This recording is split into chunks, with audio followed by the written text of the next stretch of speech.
ICC और बांग्लादेश की meeting deadlock पर खत्म होती है। आईसीसी बांग्लादेश को कहता है कि आप T20 वर्ल्ड कप के मैचेस भारत में खेलिए, अगर आप चाहते हैं तो फिर आपका जो वेन्यू है यानी जो ग्राउंड है जहां पर आपने मैचेस खेलने वो कोलकाता से थिरुवनंतपुरम या चेन्नई में शिफ्ट कर दिया जाएगा, लेकिन आपके मैचेस भारत से बाहर नहीं जाएंगे। और इससे कबल आईसीसी ने बांग्लादेश को यह धमकी दी थी, ये वार्निंग दी थी कि अगर आप भारत में मैच नहीं खेलते तो फिर छोड़िए टूर्नामेंट, घर चले जाइए, क्विट कर लीजिए, बाइकआउट कर लीजिए। बांग्लादेश क्रिकेट बोर्ड सामने से आया था और उसने कहा था कि हम जो मैचेस हैं अब वो न्यूट्रल वेन्यू पर खेलना चाह रहे हैं क्योंकि हमारे खिलाड़ियों को भारत में सिक्योरिटी इश्यूज हैं। अब दो नजरिए हैं इस चीज के। अगर आप भारत के एंगल से देखें तो भारतीय मीडिया के मुताबिक बांग्लादेश में हिंदू मजहब के लोगों के साथ ज्यादती की गई, कुछ लोग मारे गए। दूसरी जानिब भारत में कुछ जो बांग्लादेश के लोग थे या उस तरह उस आइडियोलॉजी को सपोर्ट करने वाले लोग थे उनके साथ ज्यादती की गई। और भारत क्या कहते हैं इंटरनेशनल लेवल पर या फिर पॉलिटिकल लेवल पर कुछ ज्यादतियां कर रहा है। मेरी डोमेन नहीं है। अगर कोई मरता है चाहे किसी मजहब से हो,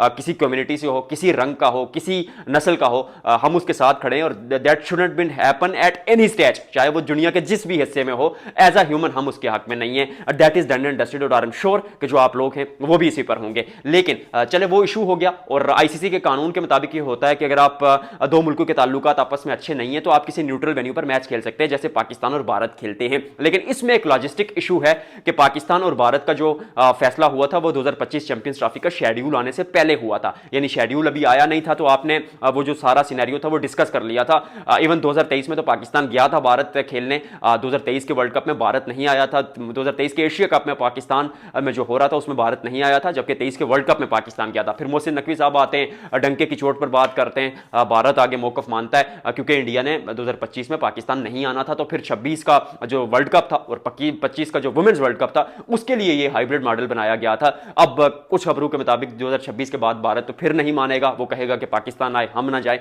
लेकिन we shall find out it. अब आगे क्या होता है। पाकिस्तान और भारत का ना केस मेरे नजदीक थोड़ा डिफरेंट था। भारतीय क्रिकेट सच ये है कि पाकिस्तान से बहुत आगे, तीनों फॉर्मेट में शायद जो कद काठी भारतीय टीम की दुनिया क्रिकेट में है, वर्ल्ड क्रिकेट में है, विश्व में जो है उसके आसपास पाकिस्तान नहीं है। लेकिन पाकिस्तान का जो क्रेज है, जो टैलेंट है पाकिस्तान में, आपने जो अंडर 19 एशिया कप में देखा, आपने हांगकांग सुपर सिक्सेस में देखा, आपने इमर्जिंग एशिया कप में देखा, पाकिस्तान ने डिलीवर किया है और पाकिस्तान ने प्रूव किया है कि पैशन, टैलेंट, क्रेज यहां पर भी भारत के बराबर है। और सिर्फ सीनियर लेवल पर यह होता है कि पाकिस्तान में थोड़ा नेपोटिज्म आ जाता है, खिलाड़ियों को तैयार नहीं किया जाता और वो कंसिस्टेंट बेसिस पर मौके नहीं दिए जाते। पिछले 5 साल में आपके तो 19 सिलेक्टर चेंज हुए, आपके 4 कोच चेंज हुए, 3 चेयरमैन चेंज हो गए, तो फिर स्टेबिलिटी नहीं आएगी तो टीम नहीं बनेगी। वो कुछ वजूहात जिसकी वजह से भारत पाकिस्तान से आगे, लेकिन पाकिस्तान को भारत छोड़ नहीं सकता क्योंकि 2026 के वर्ल्ड कप में उससे कबल जो 25 का एशिया कप हुआ था, भारत ने पाकिस्तान खिलाड़ियों से हाथ नहीं मिलाया था। अगर आप हाथ नहीं मिलाते किसी बंदे से तो मतलब आप उनके साथ खेलना भी नहीं चाहते। 26 के वर्ल्ड कप में आपके हाथ में था कि आप पाकिस्तान से ना खेलें, लेकिन फिर भी आप खेले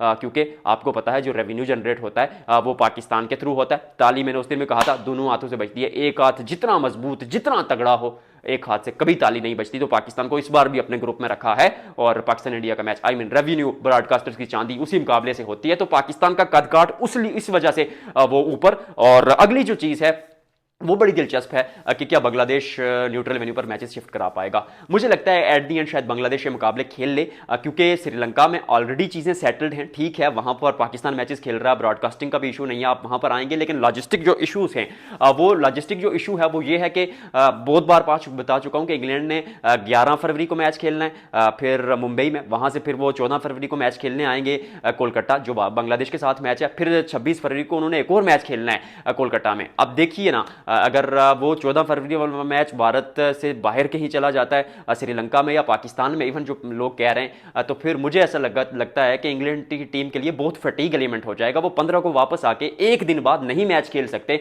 जब आप एक मैच 2 दिन पहले आप एक मैच मुंबई में खेलेंगे, फिर आप श्रीलंका में मैच खेलेंगे, फिर वापस जाकर आप भारत में मैच खेलेंगे, इतना फटीग एलिमेंट कोई बर्दाश्त नहीं करेगा। तो ये हो सकता है कि ग्रुप्स में तब्दीली कर दी जाएगी, लेकिन फिर शेड्यूल उथक पटक हो जाएगा।